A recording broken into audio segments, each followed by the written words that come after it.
Hello and welcome. Welcome to another edition of Ask Coach Marie. I'm Marie O'Neill, founder of Padma Life Coaching and your host on this series.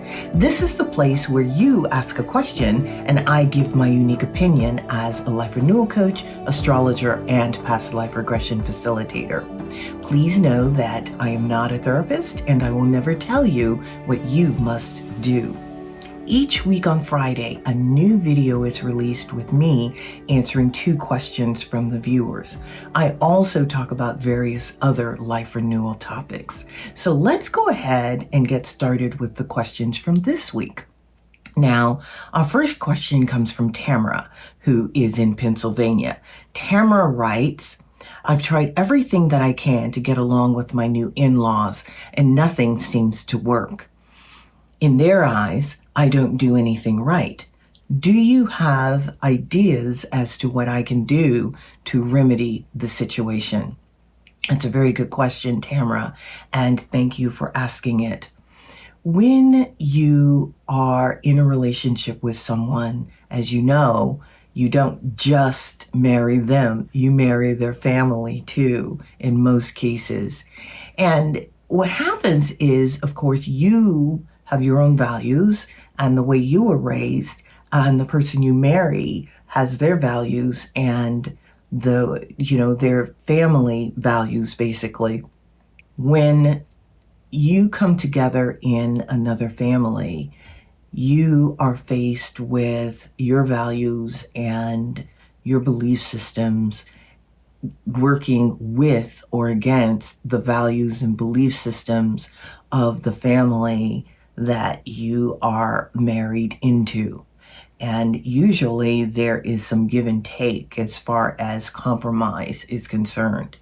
In your particular instance, you're being told, of course, that you can't do anything right, that there's something wrong with you. Please know that there is nothing wrong with you. What happens is, in some cases, family members can have an issue with having anyone come into the family. And this may be the case with your situation. You want to talk to your husband about this and see if the two of you can come to an agreement as to how to handle this situation.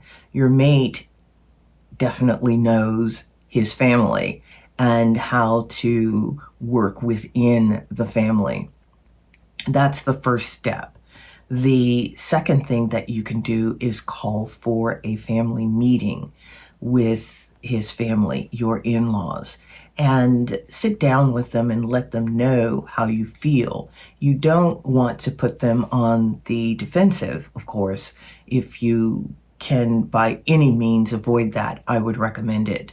When you sit down to have a conversation with them, you want to just talk about how you feel in the family and, give some examples of behavior that has occurred and how that behavior makes you feel. And, ask for clarification, ask for one of the things you also have to do is set some boundaries if you don't have any. You have to let the family know how you would like to be treated, doing it in a way that is positive and not demanding, but doing it in a way that is firm. So talk to your husband, have a family meeting, see if that works. If nothing else works, then you want to go to counseling. You want to see if you can get the family members or whoever it is telling you this, see if they are willing to go to family counseling. That is my advice for this situation, and I certainly hope that you can remedy this situation. Please email me and let me know how it all turns out. Now, our topic for today is dealing with uncertainty. The reason that I wanted to talk about uncertainty is because we are all dealing with that right now. And I mean, with what's going on in the world, there is so much that is up in the air and uncertain. There's a way to actually deal with it. One of the issues that we have with uncertainty is we don't have control. And when you look at the big picture of everything, we actually never have control. We don't know the big picture. We don't know the outcome of situations. And that causes anxiety. What you want to do is center yourself and know that whatever the outcome is, or whatever is happening, is supposed to be happening at this particular time. With uncertainty, if you can just find yourself in a position where you're just accepting of whatever is. In Buddhism, we call it, we say that you have no hope for success and no fear of failure. And what that means is you are neutral.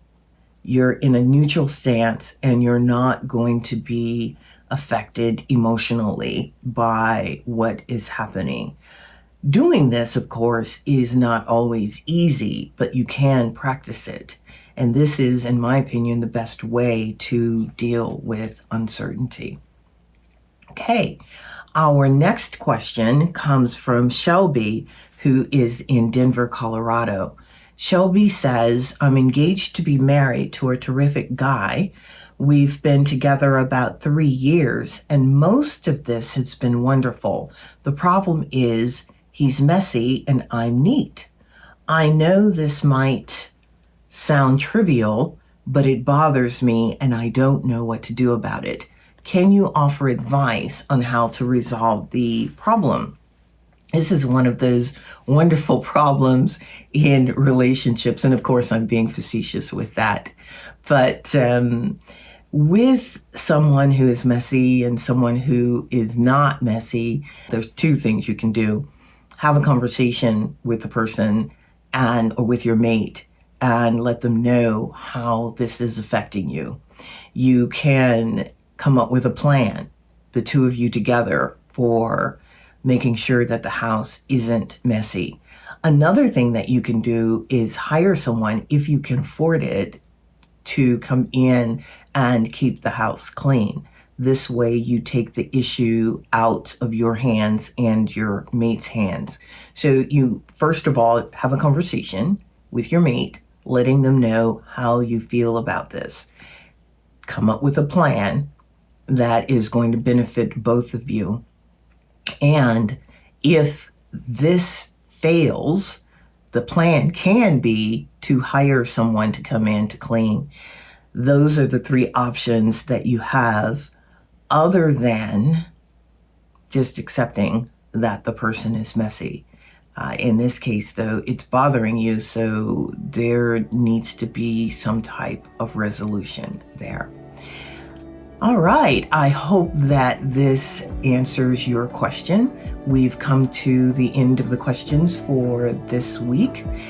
If you would like to learn more about me, you're welcome to peruse my website or read my book and The Lotus Opened, a memoir, which can be found on any of the online bookstores.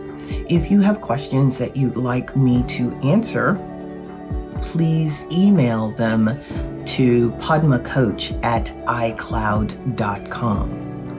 I look forward to seeing you back here next week. Bye-bye.